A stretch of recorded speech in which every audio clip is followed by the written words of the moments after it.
क्या झारखंड की सियासत बड़े बदलाव की ओर बढ़ रही है? ये तस्वीरें तो कुछ ऐसे ही इशारा कर रहे हैं। ये है झारखंड की राजनीति के नए युवा तुर्क जयराम महतो, जो अपने समर्थकों के साथ निकले हैं। भारी बारिश के बीच समर्थकों के ये भीड़ जयराम की बढ़ती लोकप्रियता की कहानी बयां करते हैं।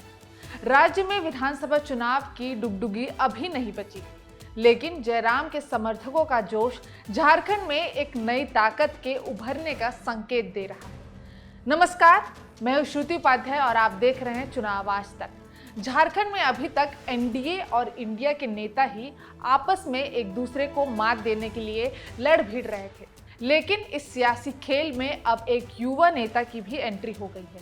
झारखंडी भाषा खतियान संघर्ष समिति यानी JBKSS के नेता जयराम महतो नए कुर्मी नेता के रूप में उभर रहे हैं।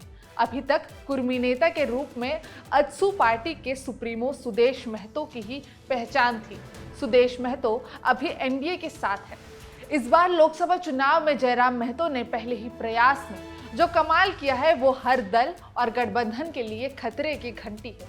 ओबीसी के कुर्मी समुदाय से आने वाले जयराम महतो के नेतृत्व वाली JBKSS ने भी विधानसभा चुनाव लड़ने का ऐलान कर दिया है।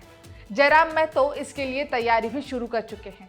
वे अपनी पार्टी के संगठन का विस्तार करने के साथ पूरे प्रदेश में धूम मचा रहे हैं। इस दौरान युवा समर्थकों की भीड़ भी उनके साथ साथ देखने को मिल रही है। लोकसभा चुनावों में झारखंड की राजनीति में अपनी दमदार उपस्थिति दर्ज कराने वाली JBKSS भले एक भी सीट नहीं जीत पाई, लेकिन उसके उम्मीदवारों को मिली वोटों ने सबको चौंका दिया। गिरिडीह सीट पर तो खुद जयराम महतो ही उम्मीदवार थे। जयराम महतो 3.4 लाख वोटों के साथ तीसरे नंबर पर रहे, लेकिन अपनी उपस्थिति से झारखंड मुक्ति मोर्चा प्रत्याशी मथुरा प्रसाद महतो का खेल उन्होंने बिगाड़ दिया। मथुरा महतो को 3.7 लाख वोट मिले। JBKSS ने 8 संसदीय सीटों पर उम्मीदवार उतारे थे। चुनाव तक JBKSS राजनीतिक पार्टी के रूप में पंजीकृत नहीं हुआ था। उसके सारे उम्मीदवार निर्दलीय ही लड़े। गिरिडीह, रांची, हजारीबाग, कोडरमा, सिंहभूम, धनबाद, दुमका जैसे और चतरा सीटों पर JBKSS ने अपनी उपस्थिति दर्ज कराई। अब राजनीतिक पार्टी के रूप में रजिस्टर्ड हो चुकी JBKSS की योजना उन सीटों पर उम्मीदवार को उतारना है जहां उनके उम्मीदवारों को लोकसभा चुनाव में अच्छी बढ़त मिल सकती है। रांची में JBKSS के नेता देवेंद्र नाथ महतो को पहली बार में ही 1.32 लाख वोट मिले। कुर्मी बाहुल हजारीबाग में JBKSS कैंडिडेट को 1.57 लाख वोट मिले।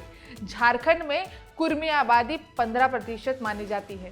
लोकसभा चुनाव में JBKSS का जैसा परफॉर्मेंस रहा, उससे एक बात तो साफ हो गया है। जयराम महतो की पार्टी अगर विधानसभा चुनाव में उतरती है तो लगभग 30 से 35 सीटों पर वह असरदार साबित होगी।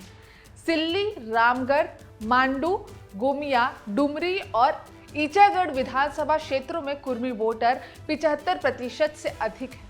चुनाव आते आते अगर जयराम महतो अपनी रणनीति पर कायम रहते हैं तो इस बार झारखंड में चुनाव मुकाबला पहले से ज़्यादा रोचक होने की संभावना है। अगर आपको ये वीडियो पसंद आया हो तो इसे लाइक करें, साथ ही हमारे चैनल को सब्सक्राइब करना ना भूलें। नमस्कार।